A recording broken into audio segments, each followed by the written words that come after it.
Hello and welcome, everyone. I'm Dallin Malm, and this is the Momentum Theory Podcast. This show features conversations with athletes, artists, and entrepreneurs who are committed to mastering their craft, not for the sake of mastery itself, but to better magnify their talents and serve those around them. If you follow the podcast up till now, you've seen a strong trend of athletics, UFC fighters, basketball players, coaches, but this podcast is about people who are pursuing mastery in their craft, and that stretches a wide range of disciplines. So today's guest is a different perspective on mastery. He's a nationally collected painter. His work lives in some of the top galleries. He's prolific. He's known for a subtle beauty in his craft. The way that he defines it is art with a capital A. In a nutshell, it's work that lifts, it instructs, and it points to something higher than oneself. His studio practice is anchored in faith, daily disciplines, and a gratitude that I would almost describe as stubborn. That stubborn gratitude was built through the lean years, but it is still sustained as his audience has grown on social media to hundreds of thousands of followers, and his name is nationally renowned in many art circles. Today we're going to dig into the process, purpose, and the craft behind his work. What are the things that make them feel as good as they look?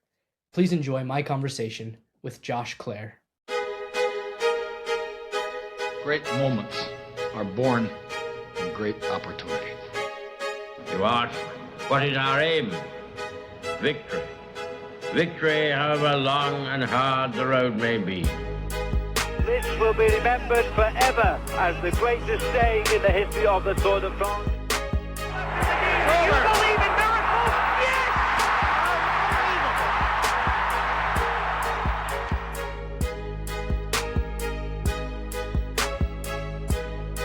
Yes! So my dad's an artist.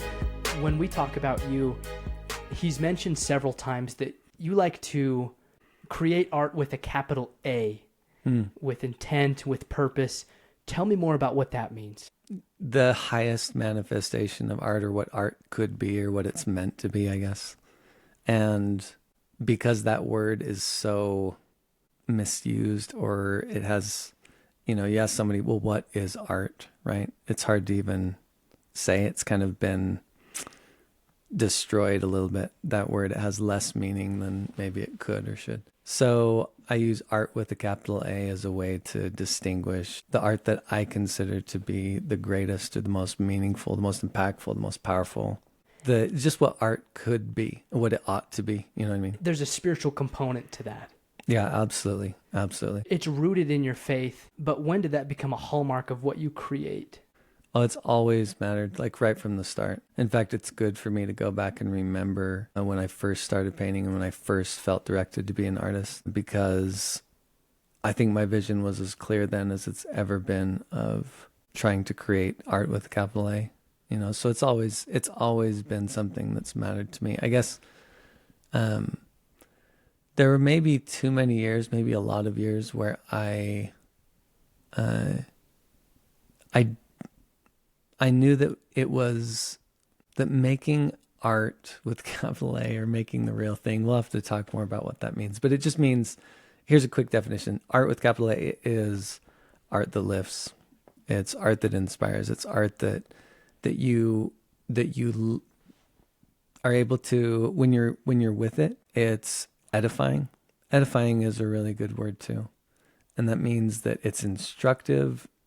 It can mean that it's instructive, that it's lifting or inspiring, that it makes you want to be a better person, that it makes you just feel better about life or see more clearly, or, do you know what I mean? We've all gone to a movie that we leave feeling like blah-ish. That's not art with capital A. And we've all hopefully gone to a movie that you leave feeling like, yes, that feeling. That's what real art does. It's wild because people pick up on that. The untrained eye can recognize that.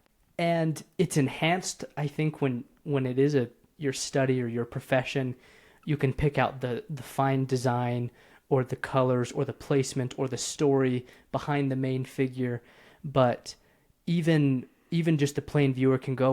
I was in London last month with my dad, and we went on it was an art trip. I invited myself along. Yeah. And the galleries open at 10 and they close at 6, and that's where we were for that entire 8-hour span. There was hardly a break in between. When you weren't there, in the mornings we were walking there, we were looking at the sculptures and the architecture, and at night we were either in the theater or we were again walking past beautiful architecture and sculptures and admiring the grand scale. And so it was art in multiple forms. There were so many artists that I was not familiar with, but it was breathtaking. It was inspiring, very moving. Yeah, that's a good word for it. For me, as one who's not like an artist by trade, that is what it feels like, what you're talking about, art with a capital A. It was, I can hardly put my finger on it.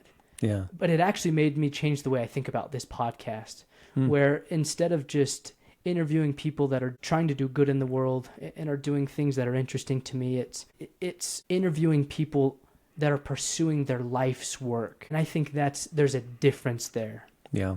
The intent, the purpose behind the work. Mm-hmm. And it is inspiring, like you said. Yeah, absolutely. So I do have a story about the fact that when art gets to that level, you don't have to be trained to understand it or to receive it. You just have to be present. So the requirements for experiencing art with capital A are the same for receiving any good gift. You have to be in kind of a meek or a humble place, a place where you're open, where you're willing to receive. Because you can go to the most fantastic movie ever and be totally preoccupied about maybe something horrible is happening in your life, your marriage, your family, or at work or whatever. And you could go to the best movie that's ever been made. You could listen to the finest music that's ever been written, or read the best books that have ever been written and not feel it. You're just not in a place where you're able to receive it. So the requirements for receiving are not training or education or ability. It's just being in that receptive place. But the beautiful thing about real art is that it can be received by anybody from the highly trained to the extremely ignorant even. It's the principle of preparation precedes revelation. And it's not simply revelation like God telling you what to do in your life, but it can be the revelation in the sense of beauty revealed, inspiration revealed. We do something interesting at Fox where every summer, our guys go and they knock doors, they sweat their faces off for 4 months. And at the end of August, the week before school, we take them to a leadership summit. And the point of that summit is to really drive in the principles of what we're trying to help our leaders to understand. The principles of leadership and hard work and wisdom, all applied. One of the things that make that week so powerful amongst everything else is you have a group of young people who have just worked so hard all summer long. They're tired. A lot of them have lost weight because they're skipping meals in the middle of the day. They're working and sweating all day long. So they're just a little broken down, so to say. And then you combine that with them excited for the fall. They're excited for school. They're excited to be reunited with family and friends. And they're excited to go on this vacation. So we take them. You're in a world-class location, Hawaii, Mexico. We were in the Dominican Republic this last summer. Yeah. And the only reason why the location matters is because people are in a different state of mind than if we were to just bring them back to Logan, Utah, and do it at the Riverwoods Conference Center. It's a powerful experience, and people will speak for years later about how powerful that experience was for them, and that conference was so moving, and I remember these teachings. Yeah. And it's interesting because we teach the same thing in our pre-summer conference in Logan. Before they all go out. Yeah. But it's the difference in the state of their being, the state of their soul, and the location and the things in their life that they have to look ahead to. It's a cool combination. That is cool. So yeah, you're spot on that you get in a place where you're more ready to receive. And honestly, to make art with the capital A, you have to work every day to get back into that place where you're able to receive beauty, right? A state of like meek wonder, so that you're able to receive true beauty and then have the possibility of having God make it with you or make it through you. But so quick, that story about the meek or the unlearned, the untrained being able to receive beauty or to feel it and know it's there, even though they can't explain, well, this is why this painting is fantastic. They just know there's something about it, Uh-huh. which I'm sure you experienced in London, where would you be like, you'd get in front of something and go, Dad, do you love this one like I do? You know, could you feel something from it? Do you have, maybe you should share, like from London, what happened there? Oh, there were several pieces. Some of the most moving ones to me. There is a painting by Solomon J. Solomon. It's in Liverpool. You've been there before. Yeah. It's the painting of Samson and Delilah. Yeah. And you sit there and you're like, wow, there's so much happening. There's so much movement, and the values and the symbolism. And I'm sitting there and I'm looking at the piece, and I grew up around art, so maybe I know a little more than average, but it's not my field of study. I just don't know it like remotely close to you or my dad does. And it was amazing just to sit there silently looking at it, the expression, the anatomy, all of it. And then it was enhanced by a conversation with my dad talking about, what do you notice here? And he says, do you see that guy back there? And look at the shape look at his hands. And another painting was at the Leighton House. I don't know if you remember. So Lord Frederick Leighton, he had his studio is now like a public museum, and he has this amazing collection. So first off, his house was a masterpiece in its own right. He imported Middle Eastern tile, and he has a beautiful emerald coated tile in this big walkway, a fountain in his home, and a lot of Eastern influence with European styles at the time. And it was made to kind of maximize his creative juices, but also to impress clients. And it was a masterpiece in itself. Yeah. When you're walking up the stairs, there is a massive piece. It was a study that Leighton himself did of you have to remind me the name of the piece, but it's in the Sistine Chapel when God and Adam are extending. What's that painting called? The Creation of Adam, I think is what it's called. Okay, yeah. But the painting is just the arms. It's a massive rectangular piece that's hyper focused on just the two arms reaching out. Just the study of that. And it's beautiful. And it's not even the original. Yeah. It was a study, and even things like that are just remarkably beautiful. Yeah, that's fantastic. The experience, the first experience I had with feeling a painting, it's odd because with music, I think that's natural for us to do, is to feel it. You know, almost the intent. It's not even, it doesn't have to be explicit in the words or even the style of music, but when a piece of music or a book, when anything is made, when a human being makes something, their intent gets into it. You can't separate the person, the creator, from the product. And the why. Does that make sense? Like who they are and why they're making the thing in the first place gets into it. And so it could just be kind of a playful, like a P.G. Wodehouse novel that's just funny. But it can have a feeling about it that's right. And that's wonderful. And then a song or a book or movie or play can be totally devoid of that when the person who created it is kind of dead inside, kind of empty inside. Of course. And you feel it in the finished work. So, but I don't know. I mean, it took me some time to grow. I knew that I wanted to make paintings that were more than just merely good looking, that I wanted to make paintings that glorified God and that blessed his children. But it took me some time to realize that was more than just a physical thing. Just making a really fine product wasn't enough. That somehow the thing made, it's like when God created Adam and then he breathed the breath of life into Adam, that somehow he has to do that with our work too. That we work to make a beautiful thing, a beautiful body, and then God has to breathe life into it to make it more. So anyway, in my whole journey of like understanding, of being able to go to an art museum and feel the paintings instead of just look at the paintings, it took some time for me because I was totally focused on how's this design and how's the color and how's the draftsmanship and all the things that you can analyze, all the physical aspects of it that you can say, this is working, this is not, I like this, I don't like this. I went to, it was called Illustrating Modern Life. It was in Malibu, California at Pepperdine University. It was like 2000. I don't remember. 17 maybe. Oh, no. Anyway, I don't remember when it was, but it was a long time ago. And so many illustrators that I love and admire: J.C. Leyendecker, Norman Rockwell, and Mead Schaefer, Dean Cornwell, Harvey Dunn. I mean, it was a collection. It's called the Kelly Collection of American Illustration, and it has, everybody who's anybody in American illustration. Killer pieces, amazing exhibit. They're all so beautiful. I go through and enjoyed them all so much, but I ended up spending a lot of time in front of a Dean Cornwell piece that was just very beautifully painted.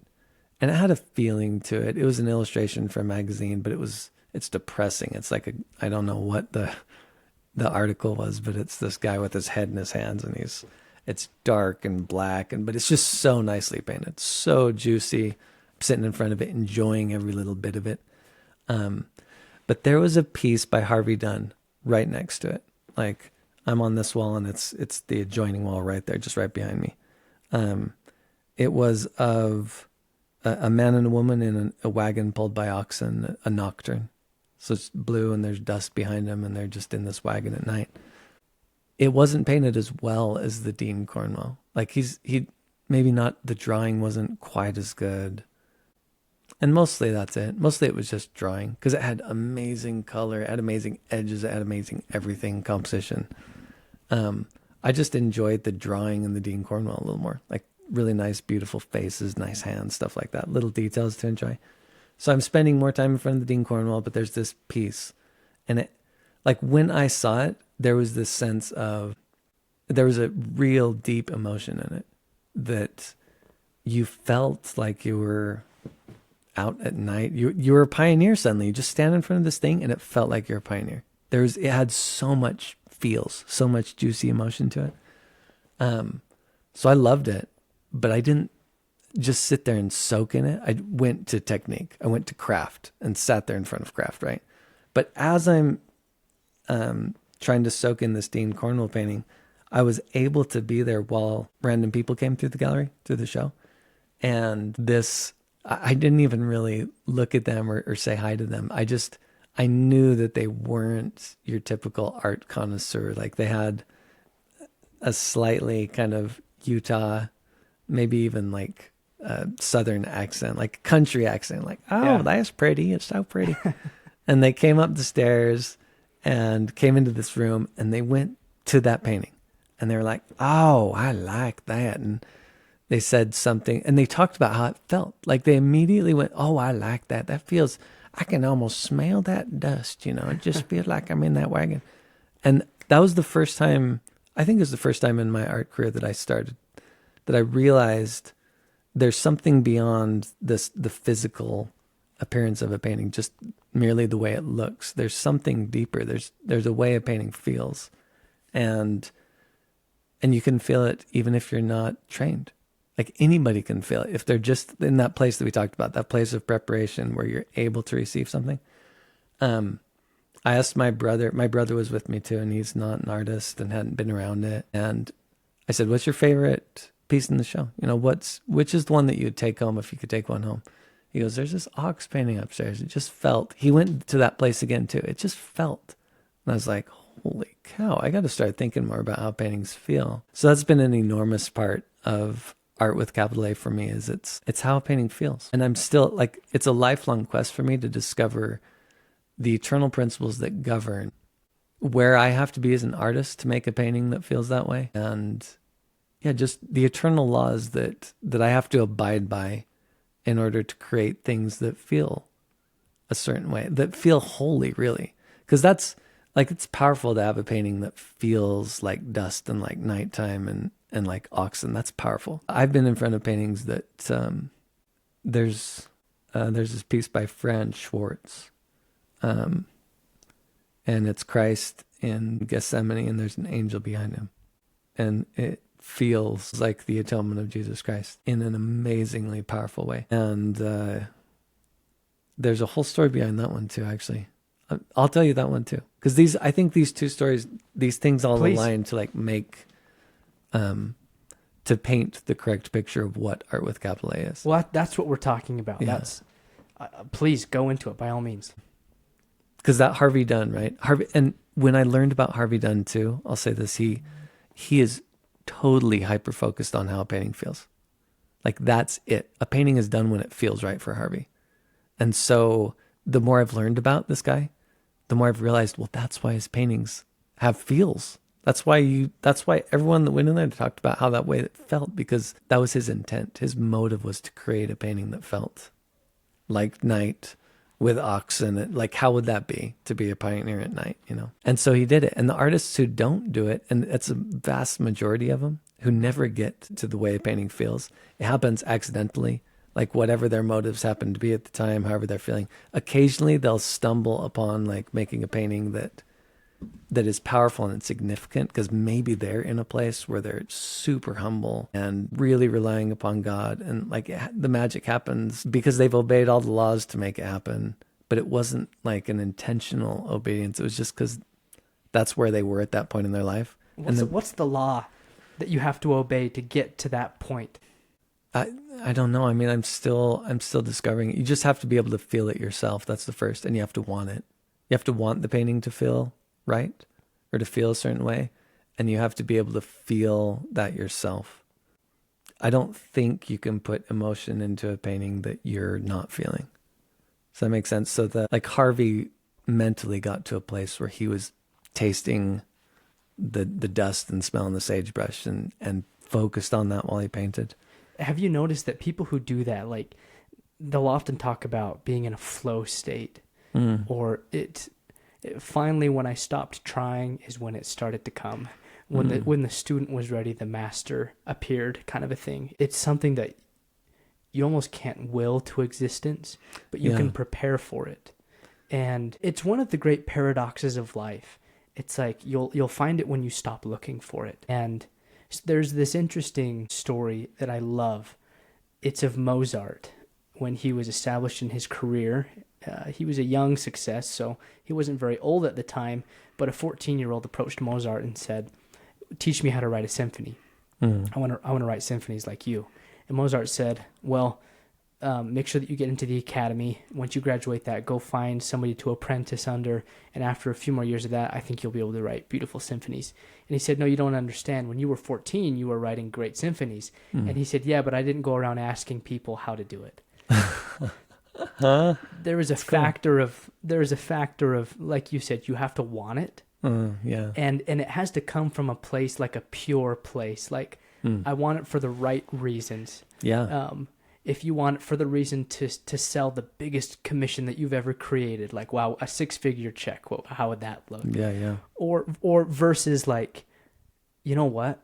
If nobody bought this, I would still love this painting just as much. Yeah. That's got to be a big part of it, don't you think? Oh, absolutely. Yeah.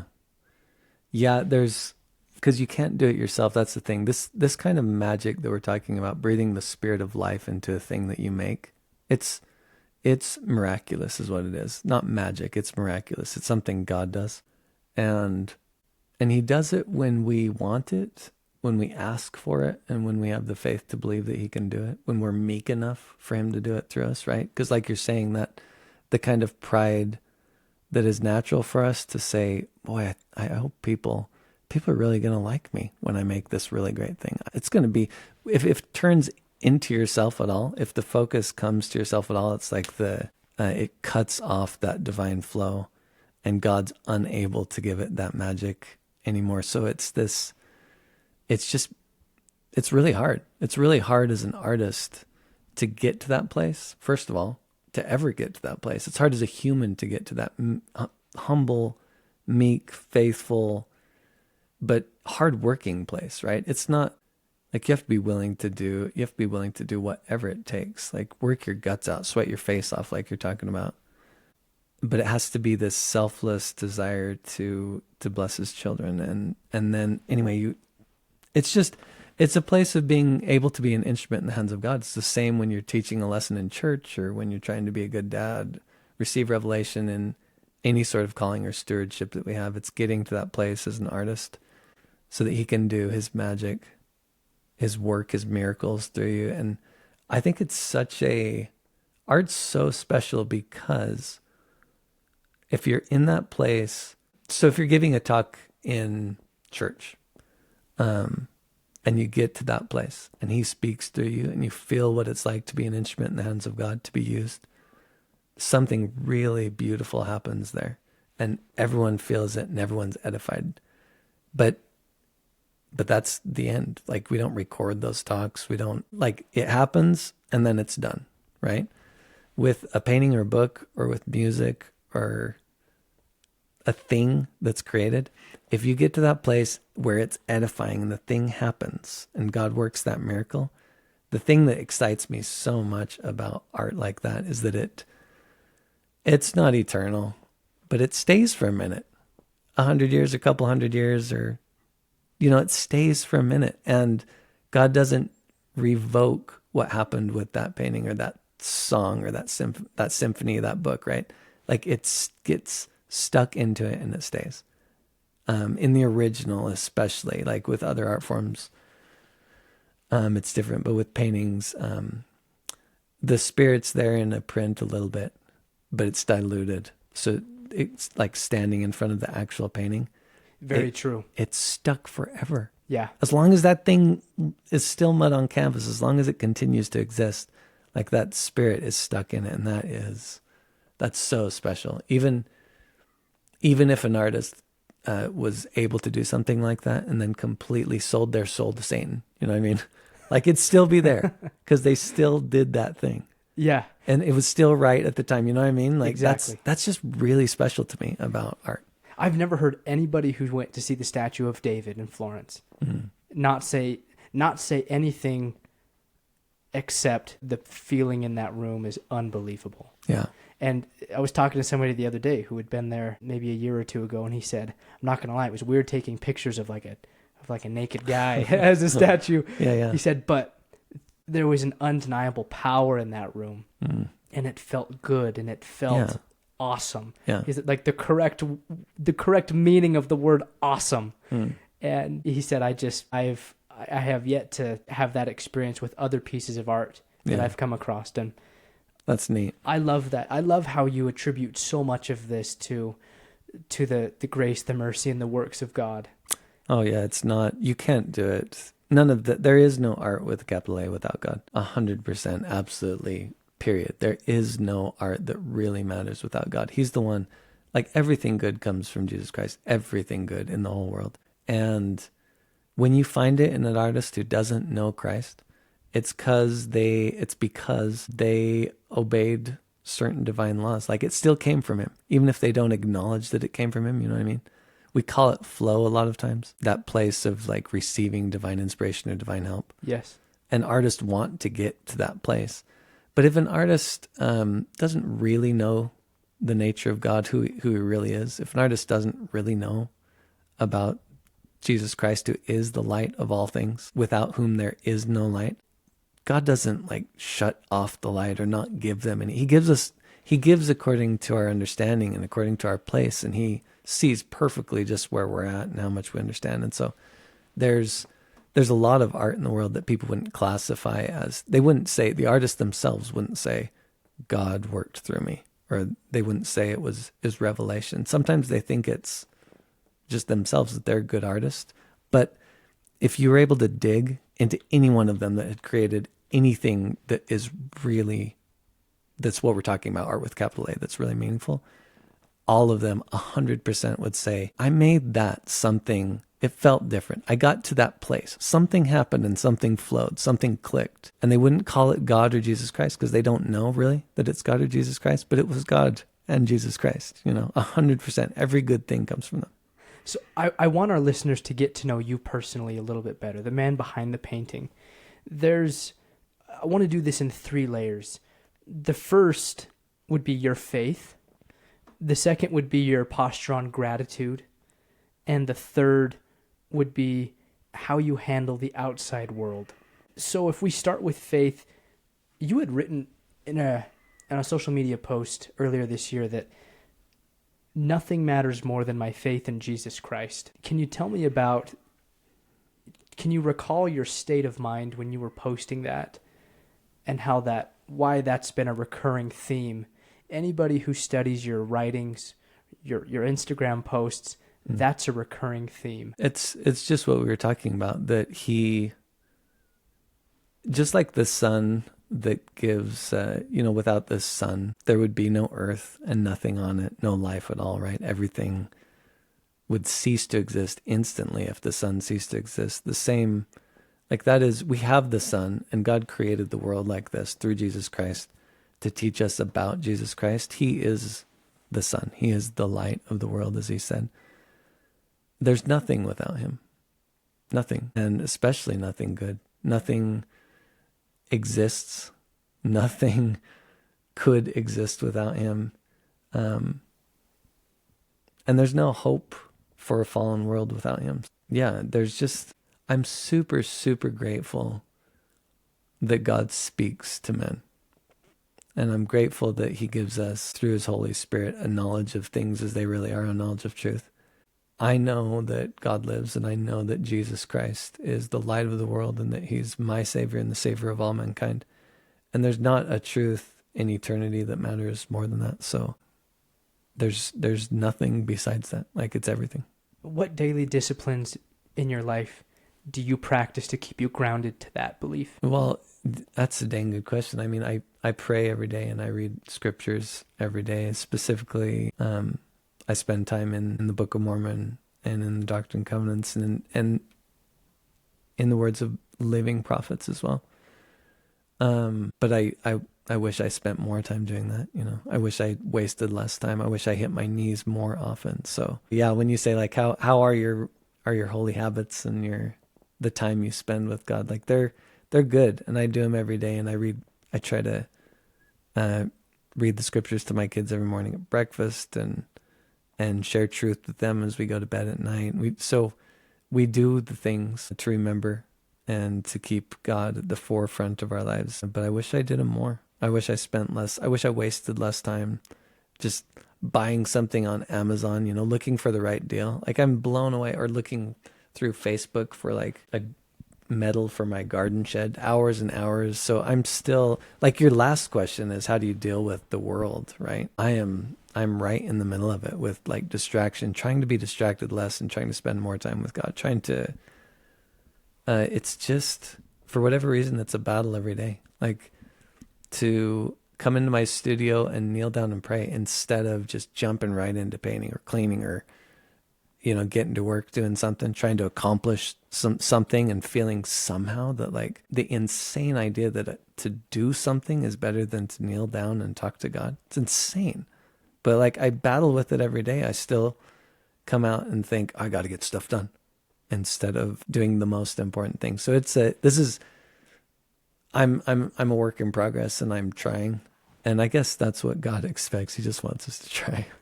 Well, you've been doing that for so long. Surely the habits that have been built up and the discipline as a result has helped you against that resistance of the everyday, much more and more over the years, wouldn't you say? Yeah. Yeah. But I guess the truth is that you just need them always. That great faith and humility has a short shelf life, like President Eyring has said. Great faith has a short shelf life. That's just so, so true. You can be in such a good place one day, and somehow mortality, you go to bed and wake up and it sucks it out of you the next day. So it's just grit, never giving up, and repenting when you do the wrong things and waste a bunch of time, and just trying again. So yeah, I hope I'm getting better at it. I continue to fight the good fight, and I will forever. I love that. Well, that leads into the second point of gratitude. You're constantly saying things like, well, we're so blessed, and we were blessed with this experience, and we were even blessed with this problem, I've heard you say.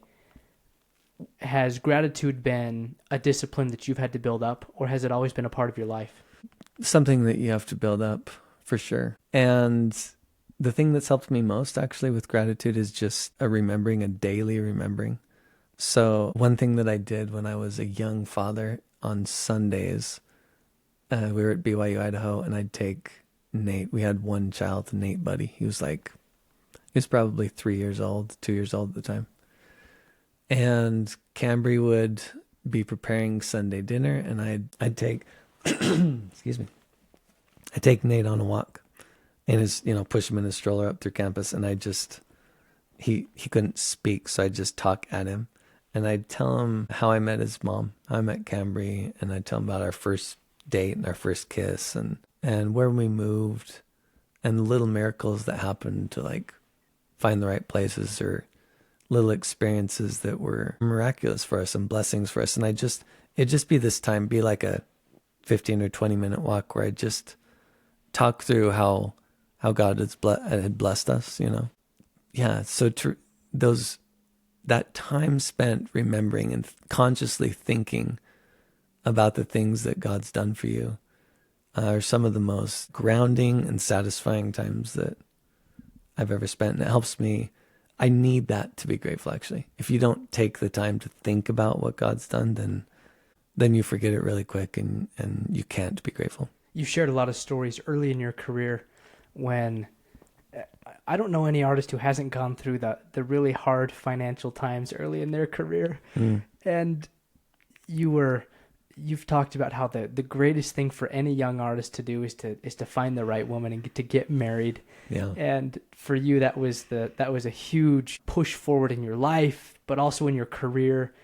But it was not without a lot of struggles, specifically a lot of financial struggles getting off the ground, turning this into a full-time gig, and probably growing in the belief that you could actually do this at a sustainable level and hopefully a high level as a career. What did your early days in your marriage with Cambry teach you about gratitude? Oh man. I think one of the stories that stands out for me, every sale was a gratitude. Those were just good times because you're living from painting to painting. And so you have to be super meek. You have to be super humble. You have to rely completely upon the Lord because there's nothing, you're totally powerless. Like, well, you can make paintings and you can send them to the gallery, but that still feels incredibly powerless, Yeah. I mean, you can deliver 100 paintings. That doesn't guarantee a single sale. Yeah, they've got to keep moving. Yeah. Yeah. So, yeah, you do everything you can. You work your tail off and you get paintings in the galleries, and then you just sit and wait and hope for the best. And so every call that we got that a painting sold, she'd call her parents actually because they were, that's got to be the hardest. It's hard to be an artist. It's harder to be an artist's wife. And it's probably way harder to be an artist's wife's parents. That's got to be the worst. I pray. Anyway, it's got to be really, really hard. It's hard on my parents, hard on her parents. So she'd call her parents and be like, "Mom, Dad, a painting sold for this much," and so that they could be like at peace for another month or two. You know what I mean? Yeah. But every check in the mail, every call from the gallery was like that. Like, oh my goodness, we can keep on doing this for another couple months. What a huge blessing. Hit your knees. Thank you, Heavenly Father. Thank you, thank you, thank you. So it's just years of that. And there were kind of bigger experiences than, like, one was, man, I think it was the first summer that I'd gotten into galleries. I graduated in the spring, got into a gallery in Jackson Hole. And I think it was that first summer, maybe 4 months after I'd put paintings into my first gallery. We didn't have insurance because insurance was expensive and we didn't have money to get it. We just couldn't. It just wasn't an option. And as a husband, I was like, it was something that I was really worried about. I was like, man, I want to be a good provider. I don't want to be like this, a no insurance kind of husband, And so I got a call from the gallery, and every painting that I had sold to a collector who was stoked about the work, and he took it up to Bozeman to resell it. Like every painting in the gallery. So every painting in the gallery sold. The guy just bought them all. Unbelievable. And I remember that day, and I remember where I was. And I remember, like, I prayed immediately after I got the call, and I just said, thank you for letting me get insurance for my wife. So that was like a bigger one maybe, but every painting was a miracle. Every sale was a miracle. And so now that it's more normal and now that we're comfortable and things are going well, I have to go back and remember, because every sale is still just as miraculous. Maybe even more so, you know what I mean? And I can't ever get to that. I don't want to ever get to that place where I just act like it's normal. Like, oh, this is just what should happen. I'm awesome. And that's why, that's a bad place to be. So I gotta, I hope that God can help me for my whole life to be the Josh that got off the phone, with that call and knelt and said, thanks for blessing me with insurance, that I can buy insurance now, I hope I can always be in that place with every painting that sells for the rest of my life. Was your earliest example of gratitude your parents? Yeah, they are beautifully grateful people. I'm trying to think of really good examples of gratitude that I've had. I've had lots. One of my earliest experiences was when we had our neighbor.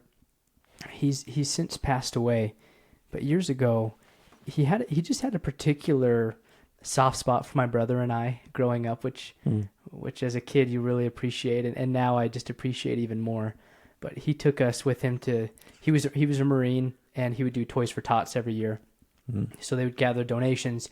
He would, I don't know who would buy the gifts, but he would end up with a huge sack of gifts, and we loaded up the back of his truck, and it was full of big black garbage cans full of toys, basketballs and dolls and everything.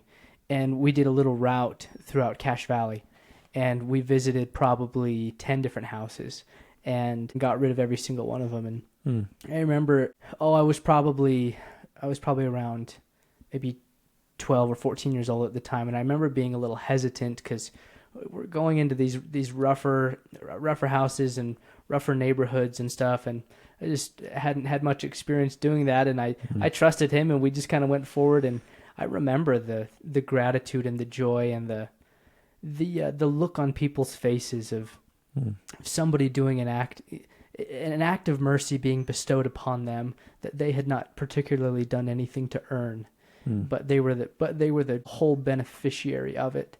And I remember just not knowing really what to say, but looking at them and giving them a smile and saying Merry Christmas and handing these parents these just bags of toys. And that to me was a really impactful moment as a young man, having perspective on, wow, there's a lot of people that don't have as much. And and Christmas time, your heart is a little softened anyways towards that kind of stuff. But my mom had a similar experience when she was younger. She grew up with just nothing and a very, very difficult family situation. And her mother would work the 21 table at a casino in Reno, Nevada. It's just really cruddy. And she didn't have any parents to come home to after school, and her brothers, God bless them, I love them. In their younger days, they struggled just deeply, and so when Christmas time came around, they didn't hardly have anything anyways, enough to keep the lights on and just enough food on the table, and that's about it. And one of the neighbors had dropped a giant red Christmas bag on their doorstep one day late in December, and they'd never revealed who they were. She thinks she knows who they are today, but she said things like that were a miracle to us. And so through her experiences of gratitude, it's taught me so much. I've never had that as a kid. It's such a charmed childhood. But I've had multiple experiences on my mission in childhood and growing up, and the examples of my parents that have shown me a lot of what that is. And I'm just so grateful that's a part of my life. You reminded me, you said perspective. That really is. Perspective and gratitude are almost the same thing. Like when you have a clear perspective, you will be grateful. If you can see clearly, you'll be grateful. So ingratitude is just a matter of not looking around, just not seeing things as they are. So one thing that we do, there's a show called Most Dangerous Ways to School on Amazon. Nice. Most Dangerous Ways to School. It's this, this TV show that nobody ever watched except for our family.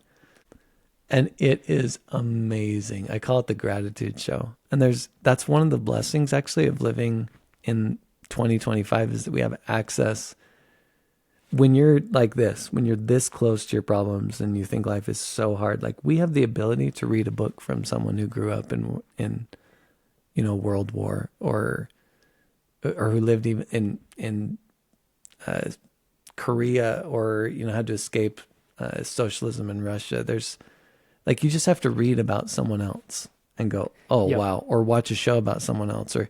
And so we have, anyway, the Most Dangerous Ways to School is just this show about kids who have to go a long way to school. It's brutal, actually. But we call it the gratitude show. Yeah. Because you spend 45 minutes. You sit down and you spend 45 minutes. And by the time it's done, you're all, dang, we got it good. Man, I'm so grateful. You know what I mean? Yeah. But you have to be reminded. Yeah.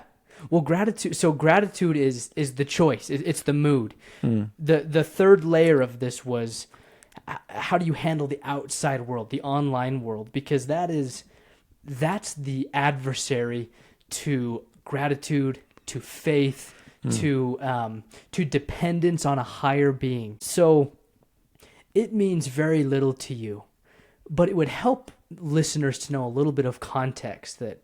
On Instagram, for example, you're on a couple of social media channels, but Instagram is your most active. You have over 100,000 followers, and you're very popular. Your posts get a lot of engagement.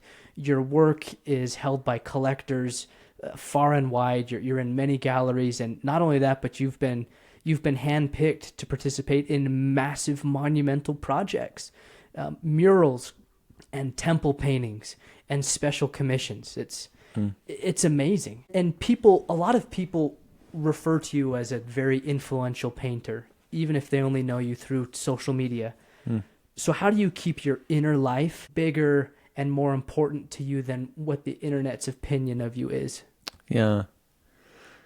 It's never been something that has controlled my life. And when it may have been, I don't know how many years ago. I've been on Instagram since the early days because it was nicely designed. Like it was a good thing initially. Actually a really good thing. As far as like a business model as well. Like just that idea of if you like these paintings, then follow me and you'll see more of them. Like bonkers. Amazing. And it was amazing. Like where I could have a quick sale of my paintings and really not need galleries anymore. That's what Instagram was and became until Facebook bought it and then monetized it and decided who would see your paintings, right? So that you don't get to choose anymore. Like, I like these. Show these to me. Like they choose what you get to see and what you don't see. So they wrecked that. But there were sometimes when I would think, as I'm painting, I would think, should I post this? Or if I post this, will this be good? Will people like this? And when I started to think that way about Instagram, about social media, about posting things, I recognized that it was wrecking me. It wasn't good. It wasn't helpful. It was getting me away from making the things that I wanted to make. So there was a moment I don't even know how long it's been around. It's been around a while. A long time. Yeah. There was a moment in there where I recognized that it was harmful. It wasn't helping me. And so I had to just consciously like pull away from it and consciously detox from it, really, to where I went. I can do without this. I don't need this in my life. So it's become, it kind of crescendoed, I would say. Like it went from, hey, just post and people like, oh, that's cool, to like, oh, whoa, people are like following me and they really like this, and thinking about, well, what'll I post next, right? So I did have a moment where it was like that, but it was short-lived because it was so clear that it was unhealthy. And what was clear about it to you? It just feels rotten to not be alive. Wasting time? Well, to not be living the real life, like to be focused on that. That's Yeah. a totally manufactured fake world. And yeah, so it wasn't like, it didn't take long for me to go, whoa, I shouldn't be thinking about what I'm going to post or caring about so much about what people think. Like, so it kind of crescendoed to where I realized it was a problem. And then it's really been a non-issue for me for many years, where I don't post regularly. I don't do anything special to make sure or worry about if the posts are seen or if they're not. I've never spent any time thinking about it as like a business model, the way people will do to like try to make the algorithm work for you, or to grow your account, I've never done anything consciously. I just post a painting occasionally and tell my true thoughts about it, and that's all, you know what I mean? Yeah. But it did get hard for me. Like, it is addictive, and it interrupts reality and goodness. So I had to consciously turn it off at that point, and then now it's just a thing that's there that I post sometimes. It is a little bit sad to me though that I can't use it like before to reach my full, because I have a lot of people that follow me, but a tiny fraction of those people see what I'm doing or actually able to use it, because it's a great newsletter is what it was for me. Yeah. And I didn't have to do anything except for just post and say blah, blah, blah. And then it was all done. It was amazing. So a part of me is really sad that it's not that anymore. But I just I don't even know why I keep posting and putting stuff on there. I don't know. I just do it occasionally. What I love about that is it's just, you're not, a natural next question would be like, well, what are the habits and what are the things that help you to keep sucked out of the algorithm? But there's just, you've already talked about it. And the first thing is, where is your heart set? Yeah. And you grew up in a pre-Instagram world, and it became a useful tool. But you saw the writing on the wall pretty quickly, and it just hasn't. So it hasn't. There's never been a necessary pulling away from it, because there's just a natural avoidance to it. You could say it's not quite the right word, but yeah, almost like I just don't. Yeah, it's just not appealing. Yeah, that's one characteristic that I love from people who are pursuing their life's work, is they are so intensely focused on the thing that they are doing. They love it so much that distractions, although they come, it's different to them than I think to somebody who lacks that direction. Like, that's why I called this podcast the Momentum Theory. The Momentum Theory, it was originally, saw this from Dave Ramsey, but the way that I define it is focused intensity over time multiplied by God equals unstoppable momentum. And it's that focused intensity that is difficult, because like you said before, you have to love it. Yeah. And it's something where it's not a chore to do the work. You're craving the work. When I get sucked into projects that get me really excited, I'll find that staying up till 2 or 3 in the morning working on it is awesome, because I was able to spend time with my kids. I was able to spend time with my wife when the kids were finally down, and then there's still time to work on this, and that's I sink my teeth in it, and I can still get up excited the next day. Yeah. And over a long period of time, you can create the man, so to say. But when it's multiplied by God, the breath of life is breathed into that man. Yeah. And you have art with a capital A. Yeah, absolutely. It's a powerful concept. If you were to talk to your 21-year-old self, home from a mission, you served mission for the Church of Jesus Christ of Latter-day Saints in Japan, right? Yeah. Yeah. And you didn't pick up a paintbrush until your college years, which blows me away. You had done other artistic things, but as far as oil painting, that came like later, so to say, in your college career. How would you describe your life's work from what you can see now, what you're pursuing now, to your mid-20s self? Like what I thought it would be to what it is right now. So it came about as revelation, really. I decided my course in life through prayer and through revelation. I married Cambry, and immediately just thought, like, I had an urgency or an intensity, a desire to receive direction and get a course established that was greater than I'd ever had before because I got married. So I'm super grateful for that. Super grateful for marriage. I mean, it helps. Like, when it was just me, there wasn't that urgency. It was like, I'm enjoying art. I'm enjoying illustration, graphic design. I like painting. This is all great. I'm learning. I love college. It's all good. But for me, that intense focus on really seeking, Heavenly Father, what is it exactly that Thou wants me to do with this? And I'll do it. Just, I need to know those so that I can focus my energy in a single direction rather than have it scattered. That came because of marriage. I married Cambry and I went, I need to know. I was already 2 years through college. So as I asked that question, I actually intentionally took a semester off of all studio classes. So I said, I'm not going to make art this semester. I'm going to think and pray.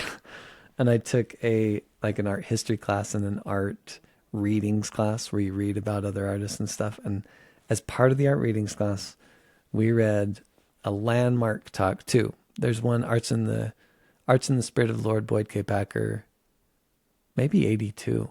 It's a long time ago at BYU devotional. Arts in the Spirit of the Lord, Boyd K. Packer. And that same year-ish, there's The Gospel Vision of the Arts, Spencer W. Kimball. And those were the first two talks we read that semester. And they've become for me, especially Arts in the Spirit of the Lord by Boyd K. Packer, just a grounding.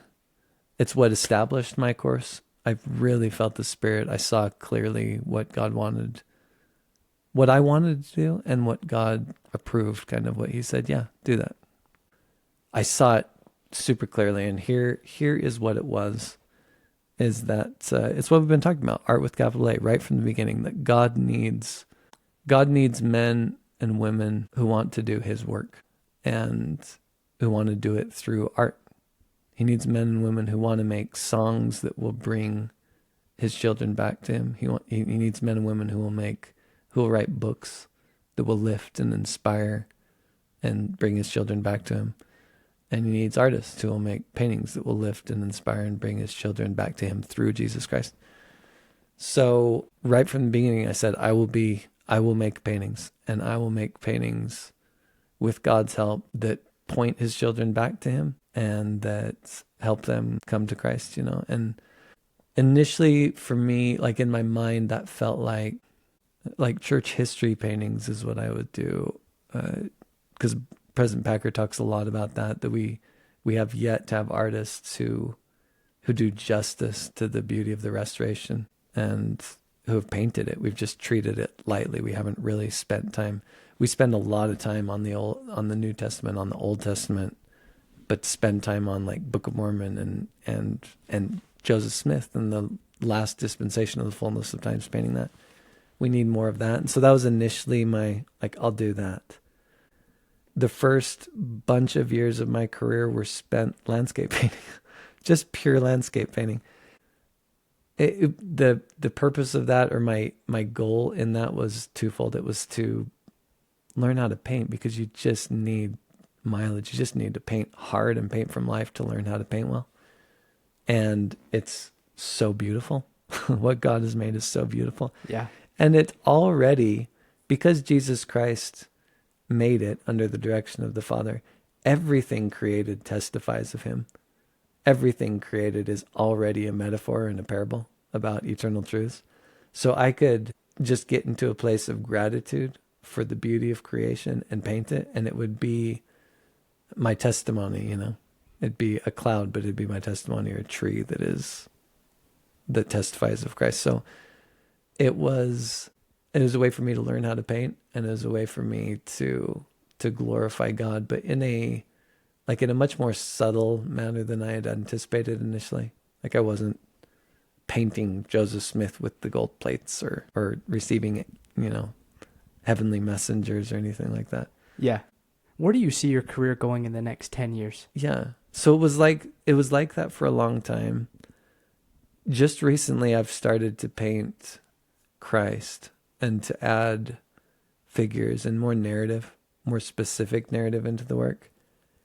And I've seen really clearly how that's actually, like, a landscape does glorify God. A landscape can be reverent and it can lift the soul.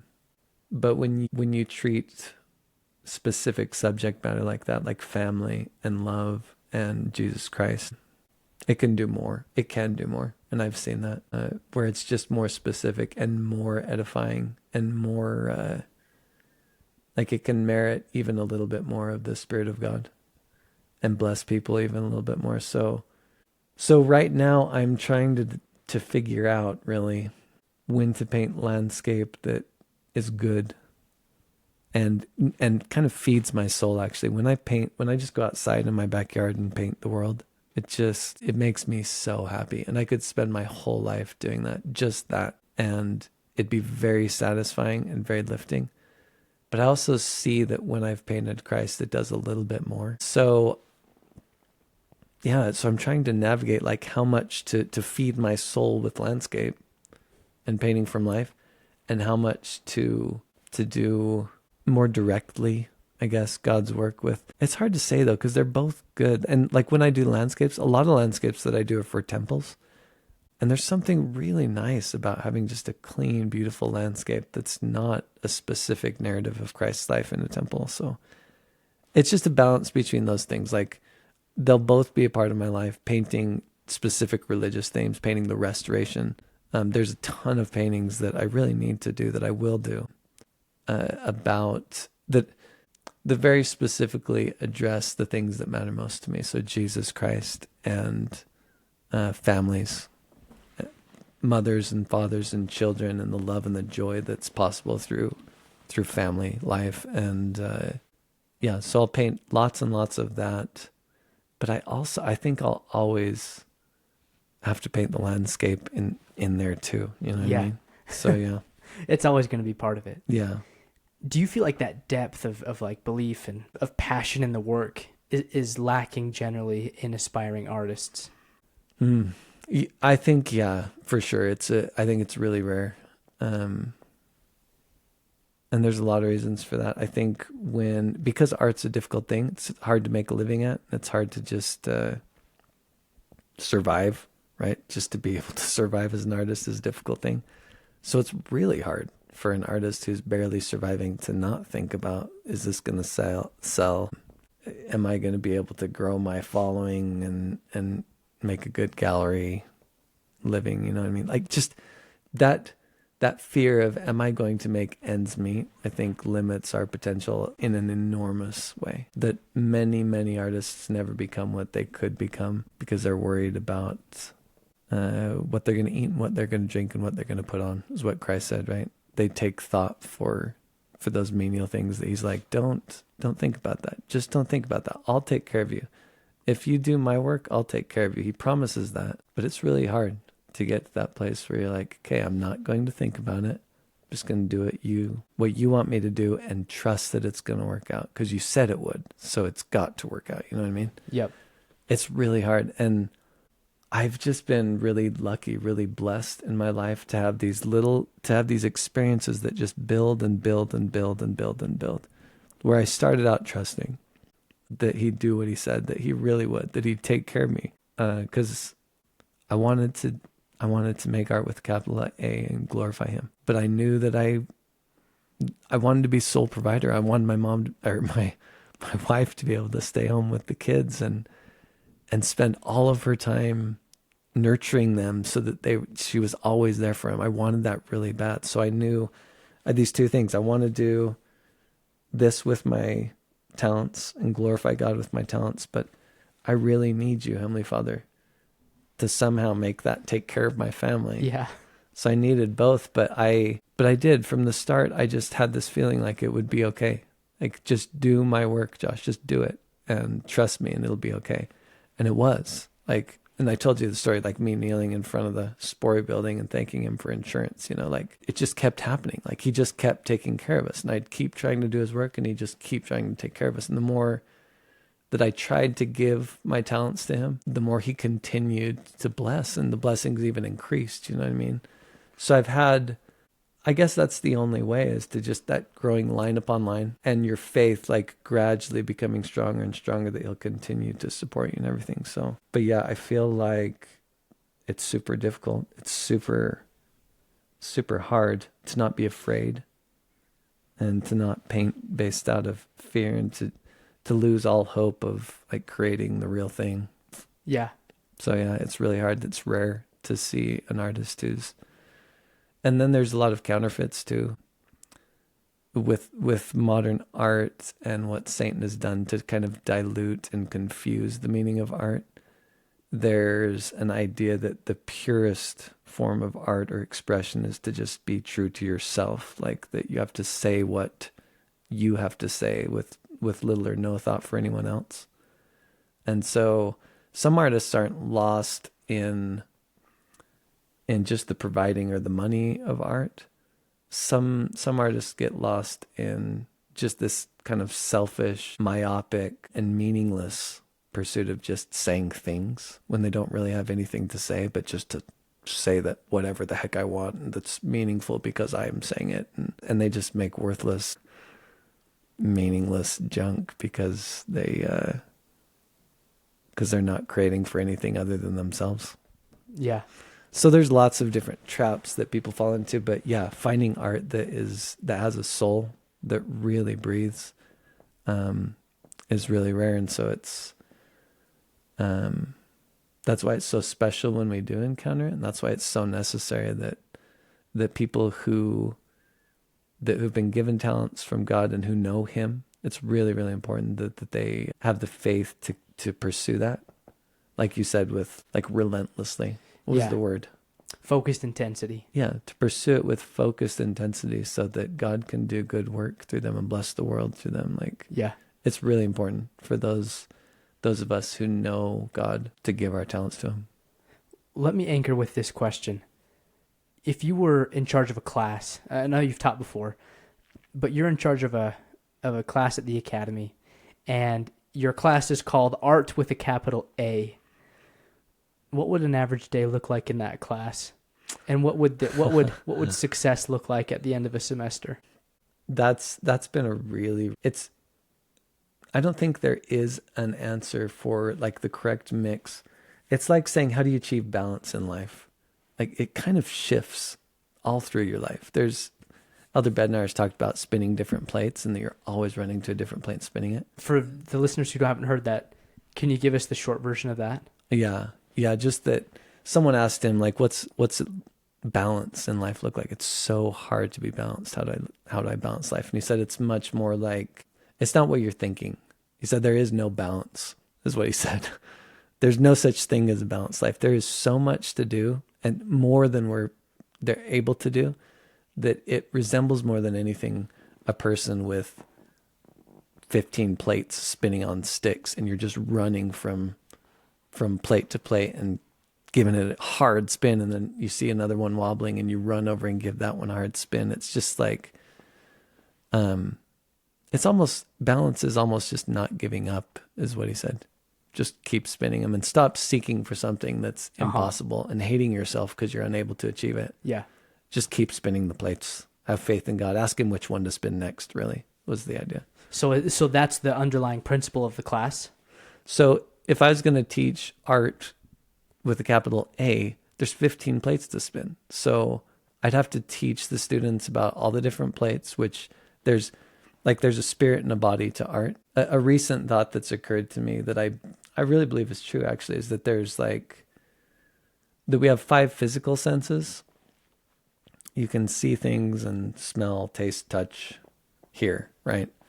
But I think I believe we have 5 spiritual senses, that our spirit has those same senses in a spiritual way. Mm-hmm. You can taste something spiritually and hear it spiritually and see it spiritually, which I love that idea. But that basically creating art with a capital A takes a focus on the physical body of the art and a focus on the spiritual body of the art.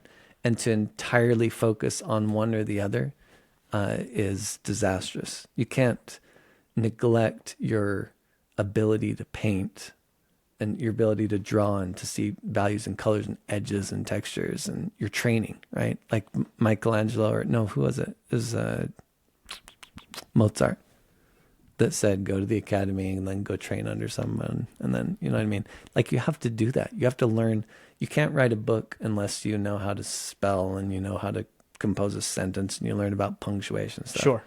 So the art, this is a long answer, but the art with the capital A class would have to include how to see and how to paint, how to draw, and how to use, how color can communicate, how edges can communicate, how design matters. All those things, all those fundamental physical ideas about making something that is physically beautiful.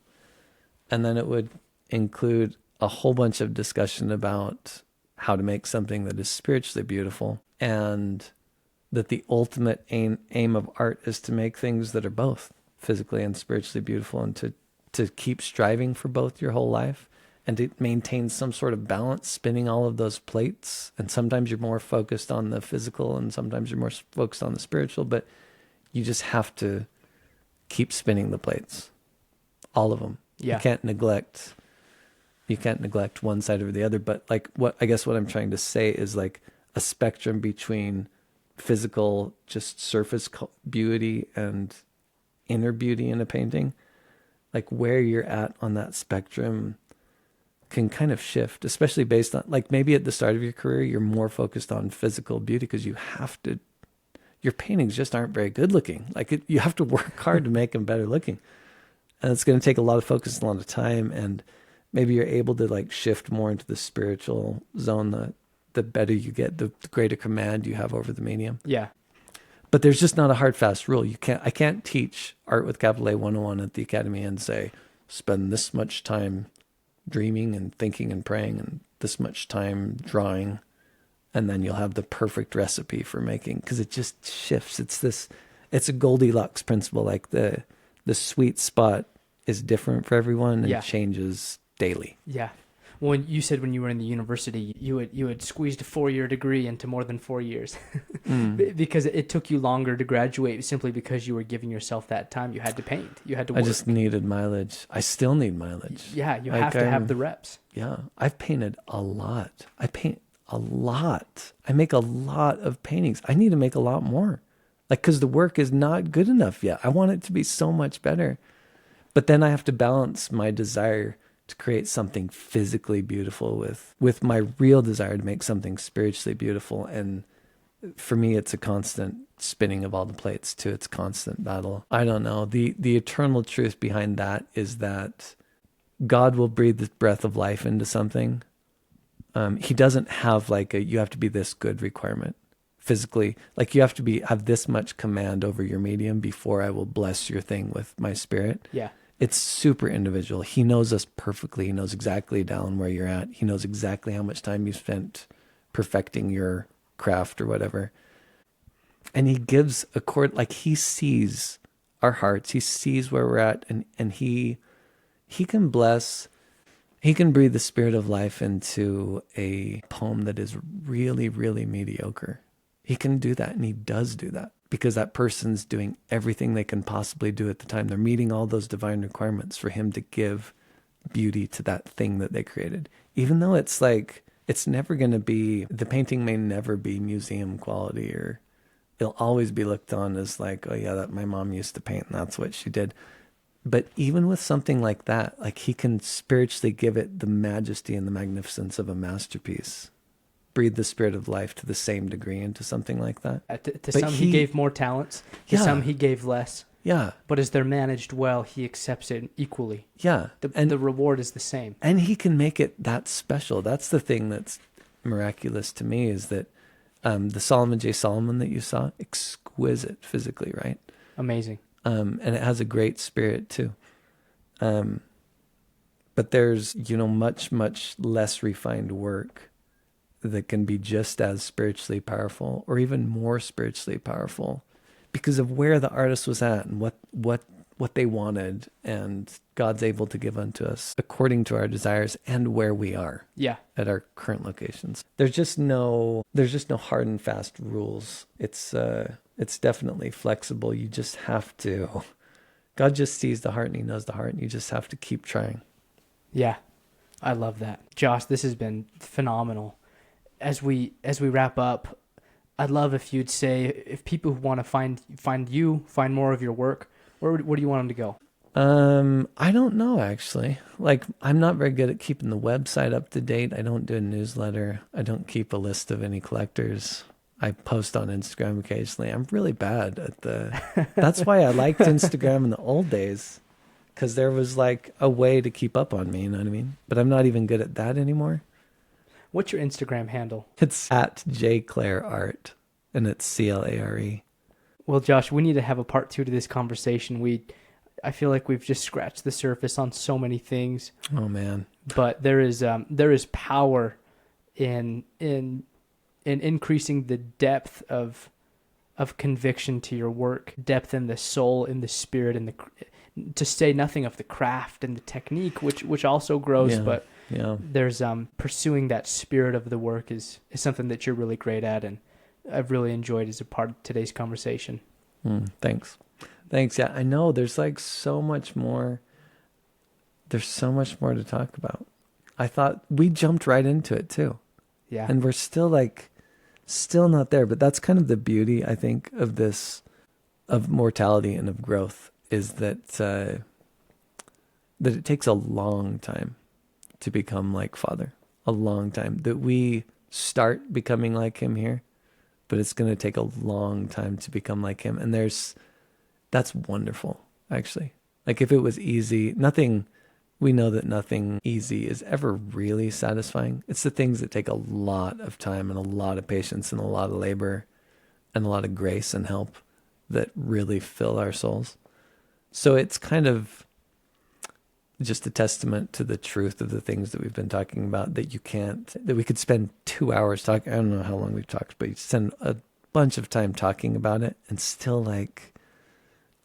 not quite be able to say all the things or get there or understand it.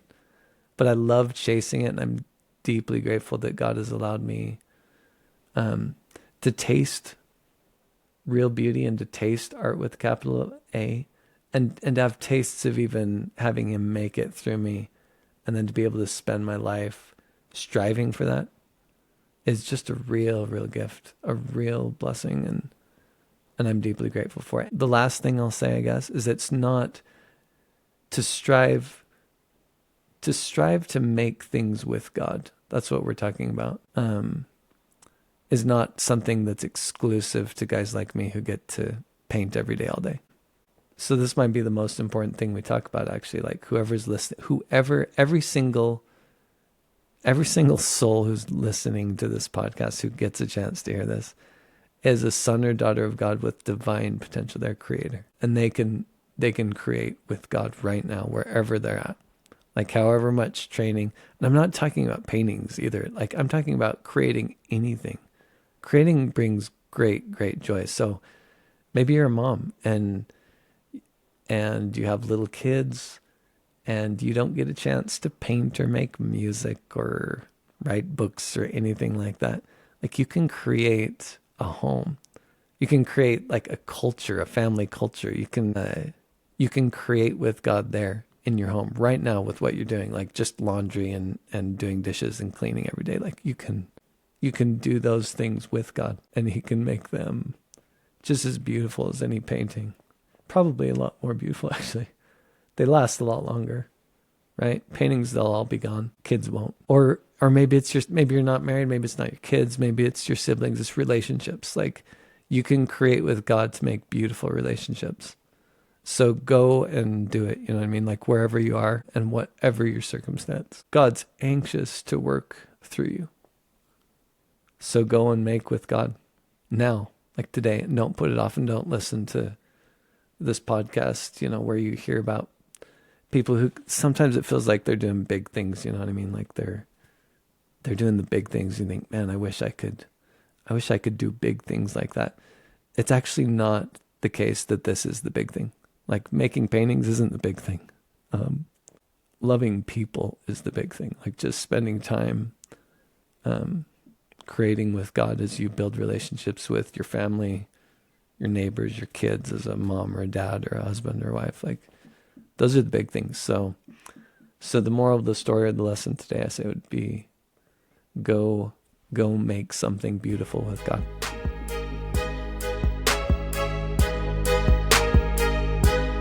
If you enjoyed this episode, please follow the podcast on Instagram at the handle Momentum Theory Pod, where I'll be announcing new episodes weekly, as well as sharing my top takeaways from every conversation. As always, I invite you to please share this episode with anyone you think could benefit from the conversation. So long for now, and thank you for tuning in.